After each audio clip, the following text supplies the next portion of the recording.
Saya ambil contoh saja satu hal yang kita belum apa-apa, belum selesai pemilu, sudah ada hal yang berkaitan dengan makan siang gratis masuk di dalam dana BOS.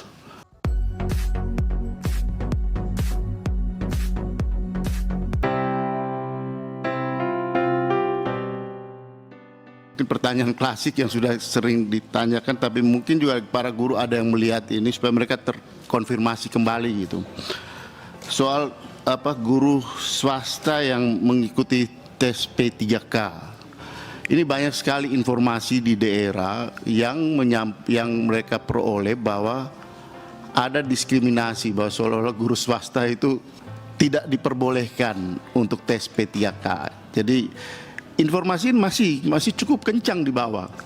Jadi hanya guru negeri, P3K itu hanya untuk negeri. Nah, sehingga kita perlu menegaskan kembali bahwa ini terbuka, dan seperti awal-awal Pak Menteri selalu sampaikan, kita semua bicara di sini, ini terbuka untuk semua mereka yang sudah memenuhi persyaratan baik dari swasta maupun negeri. Soal guru swasta yang lolos P3K kemudian menjadi ASN.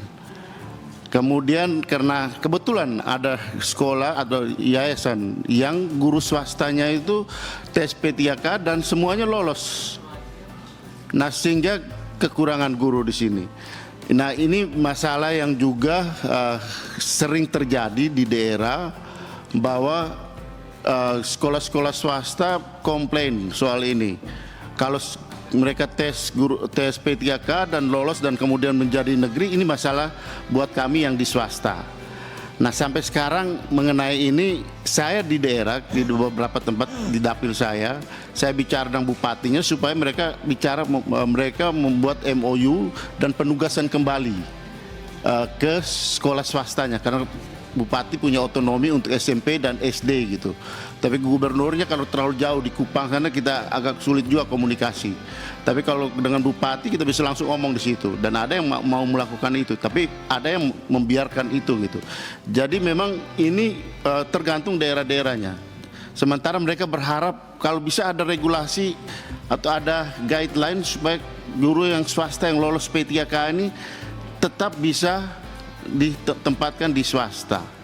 Jadi sehingga tidak terjadi kekosongan atau kekurangan guru di swasta, karena itu akan menimbulkan masalah baru buat sekolah-sekolah swasta. Ini mohon dari kita solusi buat mereka, karena saya kira ini hal yang juga sejak dari beberapa waktu yang lalu kita sampaikan, tapi sampai sekarang mereka masih menghadapi persoalan itu di daerah.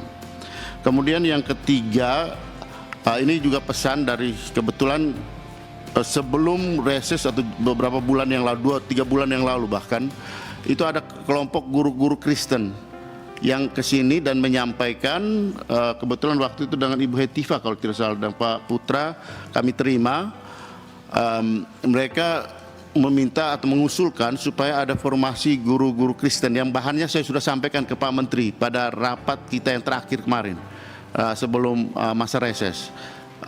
Karena kalau berharap dari daerah mengusulkan ini secara Indonesia, ini banyak daerah yang tidak mengusulkan itu. Bahkan yang terjadi di sekolah-sekolah yang banyak beragama Kristen, yang dikirim adalah guru yang beragama bukan agama Kristen, atau sebaliknya, sehingga terjadi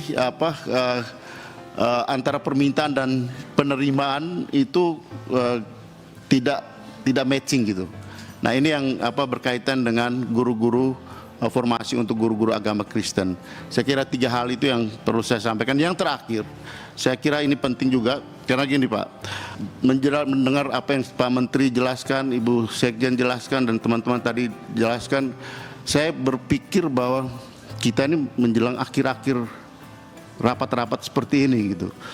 Tidak tahu setelah bulan Oktober kami, ya mungkin yang banyak di antara kami duduk lagi di sini, akan kembali lagi ke sini atau mungkin ke komisi yang lain, tapi saya yakin banyak yang akan ingin kembali ke sini gitu.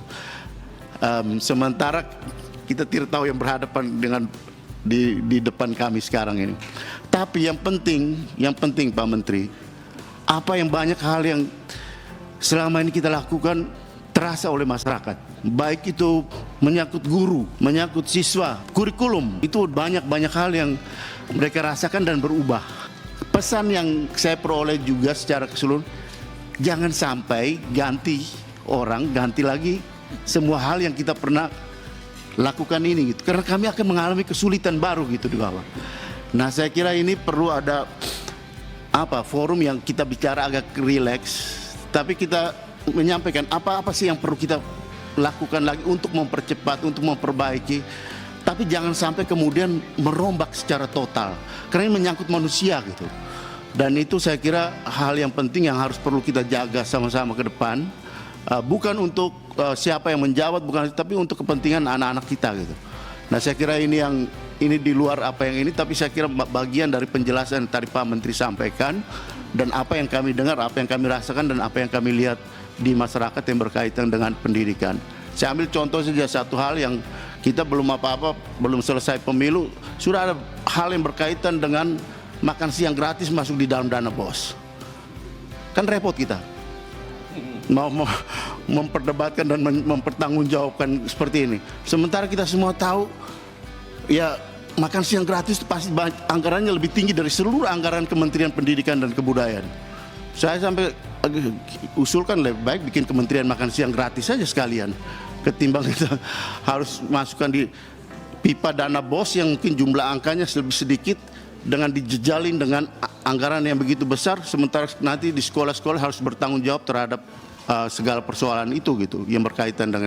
Saya tidak akan mungkin bisa menanggapi karena bukan hanya dua pertanyaan itu, ada beberapa lagi pertanyaan yang kami catat di sini yang harus kami berikan jawabannya secara tertulis. Tapi saya boleh sekilas saja, mungkin pertama yang Mbak Desi.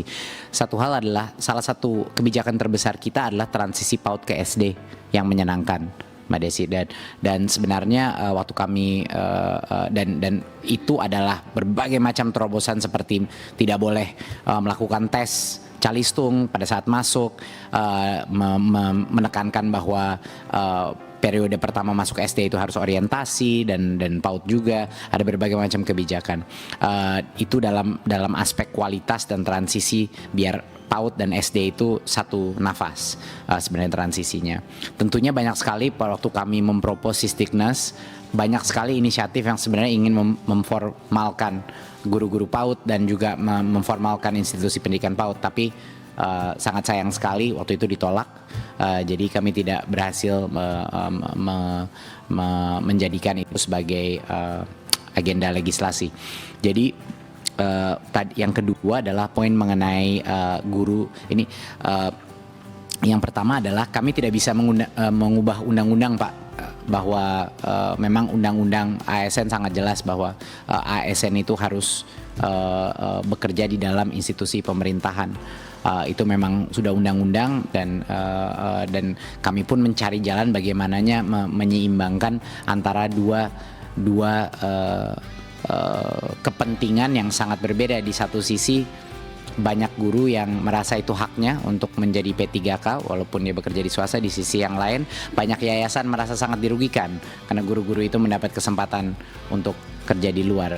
Jadi disitulah kami mencari berbagai macam kompromi di antara dua ini, di mana kami tidak menutup kemungkinan semua guru swasta karena itu adalah hak mereka yang dilindungi oleh undang-undang, tapi kami juga ingin memastikan bahwa yayasan punya kemampuan juga untuk bisa menyetujui proses tersebut gitu. Jadi itu yang kompromi, itulah yang kami laksanakan pada saat ini sehingga dua pihak ini baik yayasan maupun guru-guru swasta itu bisa menemukan titik tengahnya.